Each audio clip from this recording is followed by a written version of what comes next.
বোকৰাঝাৰবাসী ৰাইজ, আমাৰ শ্ৰী শ্ৰী বাসুদেৱ থান মন্দিৰৰ ওচৰত অপূৰ্ব চহৰীয়াৰ মাটিত এটা শিলৰ মূৰ্তি পাইছিল। এই শিলৰ মূৰ্তিটো আছিল শিৱৰ মূৰ্তি। গতিকে এই শিৱৰ মূৰ্তিটো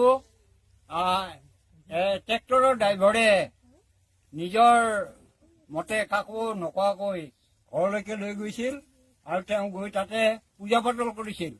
আৰু আমি যেতিয়া আজি ৰাতিপুৱা গলো, যোৱাত তেওঁলোকেও দিবলৈ অস্বীকাৰ কৰিছিল, কিন্তু মোৰ কথাখিনি শুনি তেওঁলোকে স্বীকাৰোক্তি দিলে যে এই বাসুদেৱ মন্দিৰৰ ওচৰত যিহেতু বাসুদেৱৰ লগত কিবা সংগতি আছে, সেইকাৰণে এই মূৰ্তিটো তালৈকে যাওক, আৰু যদি আমি আনিব তেওঁ নাহিল হয়, আমি সেই মূৰ্তিটো উঠাবই নোৱাৰিলো হয়।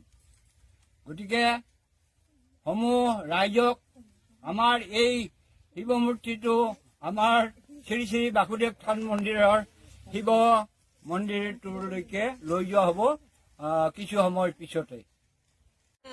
কালি আমি সন্ধিয়াকে গম পালো যে ইয়াতে জেচিবিৰে মাটি কাটি থাকোতে এটা শিৱৰ মূৰ্তি ওলালে। ওলোৱাৰ পিছত তাৰমানে ৰাইজে কোনেও গম নাপায়। তেওঁলোকে তাৰমানে বস্তুটো যিহেতু পালেই, তেওঁলোকৰো দোষ নহয় অৱশ্যে।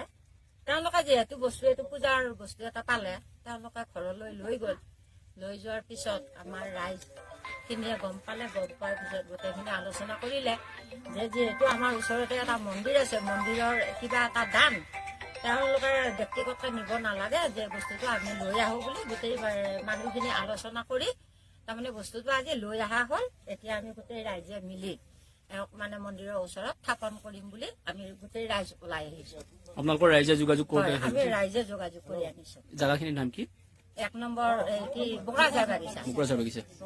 বাসুদেৱ থান মন্দিৰৰ ওচৰত। বাসুদেৱ থান মন্দিৰ, বোকৰাঝাৰ বাগিচা। ঠিক আছে। ট্ৰেক্টৰত আমি মাটি লুট দি আছিলো। মাটি লুট দি থাকোঁতে মই প্ৰথমতে শিল বুলি ভাবিছিলো। তাৰপিছত এইটো মই অলপ মানে যেতিয়া নেকি বেছিকে টাইটকে লাগি ধৰিলে, তেতিয়া মই অলপ বকেটে অলপ মাটিটো হেঁচি কেনে উঠাই লৈছিলো পাহাৰলৈকে উঠি আহি তাৰপিছত দেখিলো যে শিৱলিংগ এইটো।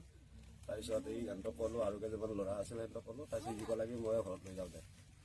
ঘৰত লৈ যাই কিনে মই মন্দিৰ বনাই আছো যিহেতু, মই তাতে বস্তু কালি লৈ যাই পূজা পাতল কৰি কেনে শিকাই আছো। এই জাগাখিনিৰ নাম কি? এইখিনি বোকৰাঝাৰ। মাটি খান্দি থাকোঁতে মূৰ্তিটো পাইছিলো। পাই কিনে মই ঘৰত চাফা কৰি কিনে লৈ গৈছিলো। যাই কিনে ঘৰতে পূজা পাতল কৰিলো। কৰাৰ পিছত গাঁৱৰ মানুহে খোজোতে দি দিছো। কেতিয়া পাইছিলে? টাইমটো সেনেকে 11:30 মান হৈছে। 11:30 পাৰ হৈছে। কিহেৰে মাটি কাটিছিলে?